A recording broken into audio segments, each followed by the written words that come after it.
Okay, you guys. Ngayon naman ay ipiprito natin ang espada. Malilit na espada ito, galing pa sa Pilipinas. So, frinosin ko siya para hindi siya masira. Still fresh. Anyways, ngayon pa lang ako makakatikim nito. Simula nung dumating dito sa Amerika itong espada na ito.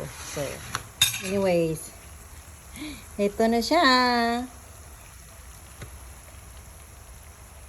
O siya nga pala, you guys, yung pinagprituhan ko ng garlic kanina, ito yon yung mantika. So, mabango yan ngayon. Tsaka, kasi, that's, yung flavor ng garlic nandiyan na sa oil.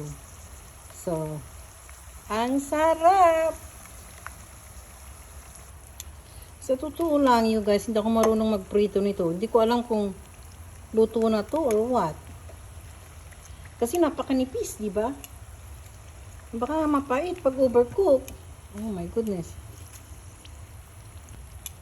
Oh well, pwede na siguro kasi 10 minutes na siya dyan. Sa napakainit na oil. So, hahanguin ko na siya. Bahala na si Batman kung mapait siya or overcook or what. Oh, see. Ganyan, dali, oh. Isang ganyan lang, oh. And then, dito. Anyways, you guys, nandito ako sa labas. Sa patio. Nagpiprito. There. Parang dito naman. What you think? I think so. Bahala na nga si Batman dyan. Mayroon pa. 2 supot itong ipiprito ko.